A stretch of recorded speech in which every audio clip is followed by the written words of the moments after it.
Now, Stacy's comment number 3, I'm not quite sure if I have a rebuttal to it, because it seemed like she was going one place and then she went someplace else. She says that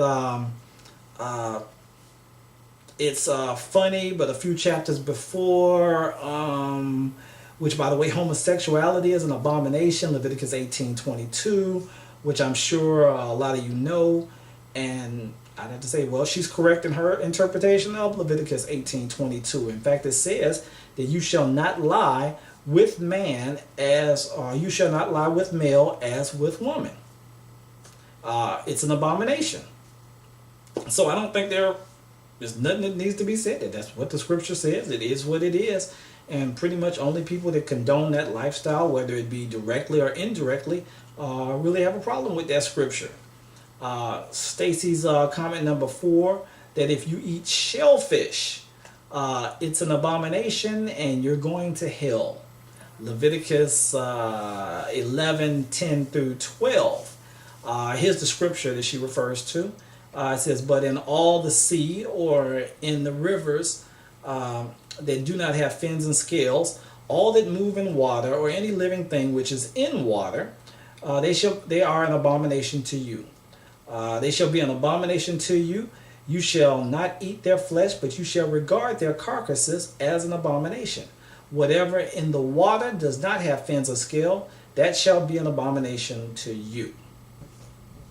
Once again, tell me if I'm wrong, but I don't see anything in that scripture that says that I'm going to go to hell if I eat shellfish, or anybody else who happens to eat shellfish are going to go to hell. What it does say is it says that it's an abomination to you. So that should lead me to the question, who is speaking and who are they speaking to? Who is the you that they're speaking to, or who's the you that's being referred to? Remember, you got to look at scripture in the context of all scripture that's written. We have to understand what's going on in this chapter. Who is this person speaking to? What's really going on here before we go and jump to a conclusion. And we find that if we look at the very beginning of Leviticus 11:1 and 2, it says, now the Lord spoke to Moses and Aaron, saying to them, speak to the children of Israel, saying, these are the animals which you may eat, all the animals that are on the earth. We see basically that Moses has been instructed to speak to the children of Israel. So the question I have for you are you a child of Israel? If you're not, he wasn't talking to you. And we also have to look at the aspect of this being an Old Testament scripture also. But it's really that simple. The Old Testament is just that. It's an old law. It's the old law of God to his chosen people of Israel. It's not a book that's written to the church today. It's not necessarily written to the Gentiles, but it's written to the children of Israel, his chosen people. Some of the principles are carried over from the Old Testament to the New Testament, but that's the principle aspect, not actual sacrifices and things of that sort. That's why we don't do those types of things. It was custom in that time. Once again, we're getting into those cultural overtones. That was the custom of that time. Now, there are some people that want to carry over those Old Testament rules, laws, regulations, but God's not holding them to that. Think of it this way.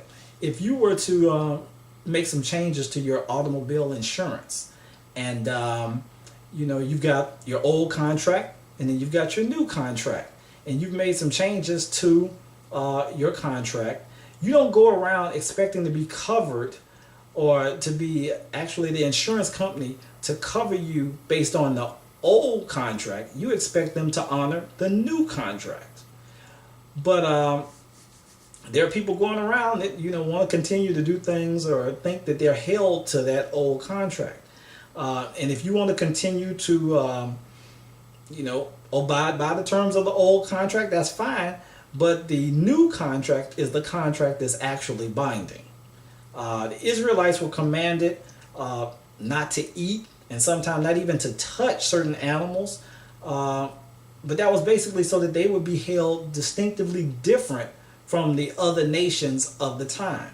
Many of these forbidden objects and forbidden animals had superstitious and idolatry things that were done by other nations that didn't have a relationship with God. So they had things with, idols and all kind of superstition with these animals. And God wanted them to be separate from these other nations. So he didn't even want them to touch some of these things or to even be around them.